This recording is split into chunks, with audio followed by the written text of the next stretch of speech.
Okay, there's a term. It's not really an ascended term, but the term is called spitballing. It's kind of when you are talking off the top of your head from an idea standpoint, which I'm doing right now. So I want to discuss the Reverend Jesse Jackson. I'm sorry. Well, him as well. Sure. As well as the Reverend Al Sharpton, both of whom were in relatively close proximity to Martin Luther King in terms of using them as a using him as a springboard for their roles on stage. So what is admirable about both those men, of course, is that they probably haven't paid any taxes to our government because of their declaration of religious affiliation for them and the organization that is their business. So it pays no taxes. And good for them. We were born in debt to the King of England because Benjamin Franklin floated a note through France. So it was a paper loan that we got stuck with. We worked our way out of it, heading west to California. Then Lincoln took us back into debt during the Civil War, which was Strike 2. And Strike 3 occurred from a bankruptcy standpoint officially with the election. The third bankruptcy that we were stuck with was in 1999 with the hanging Chad. So our country has sort of always been broke, and our wars were generated to make money and industrialize everything and push the vaporware ahead, and then we left all our equipment in Afghanistan. I'm speaking as an American. So, I'm spitballing. You know, the Constitution is we the people, and we know the document is kind of broke because we the people certainly don't want to say, yeah, it's exactly the way I wanted to do it. So something occurred along the way that took it off the tracks. And part of it is that we're participating in the system as taxpayers. Now, there's a proper place for sharing things locally in a way that gets you from coast to coast and even across the water. But let's differentiate that from the I'm paying extra into everything I do and I don't know where the hell it's going. That's what our life is now. And those guys at least were able to. Whoop! Now when Al Sharpton buys a bag of M&Ms, he pays sales tax on that. So the guy's playing. But as far as his stature as a citizen of our country, he's the Reverend Al Sharpton. Routine access to Obama's Oval Office to tell his talk and do his stuff.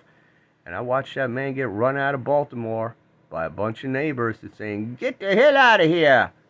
What the hell are you doing here?" And it wasn't me. I can just replay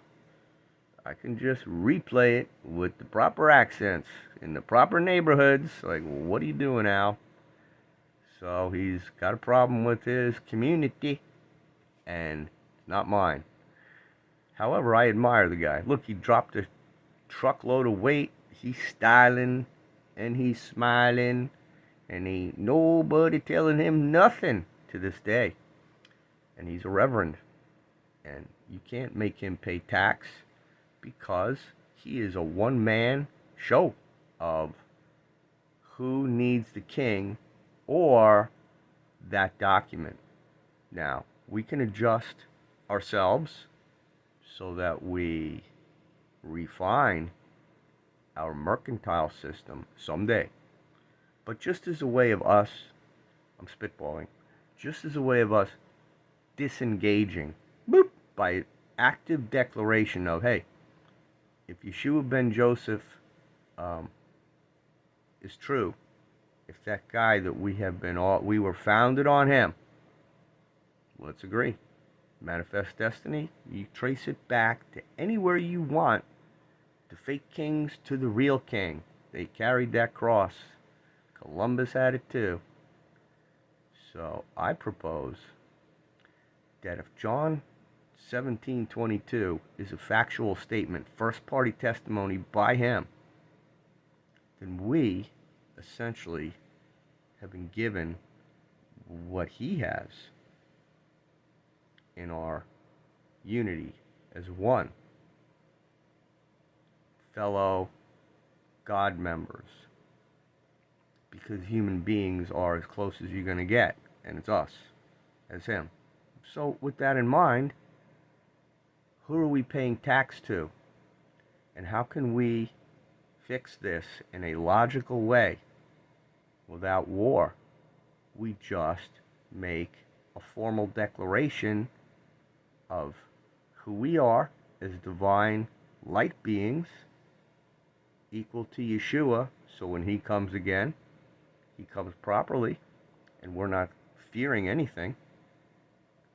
And this will disassemble the false document that Columbus sailed over here with and the founding fathers put together. And when you listen to the words as they truly mean, the Declaration of Independence means born broke. And we as individuals are broke by them.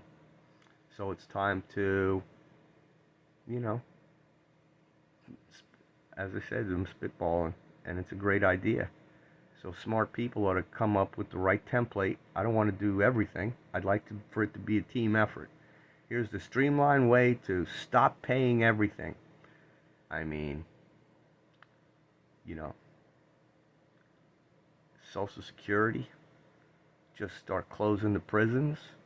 I'm spitballing. If they're all gods and they declare themselves God, they should not be in prison. Now, there's an entitlement with our divine inheritance that comes with behavior. So everybody better be looking each other in the eye when those prison gates open. I'm a coach. I know other guys that are ready to coach in a good way. In a good way, working it off and learning what freedom's all about. Men and women, that's where we're going. And I'm proposing, I'm spitballing a good way to do it. And it starts with taking your power back away from the government. Plain and simple. Share my stuff. Huh. We are Christ, and he's coming again. In peace.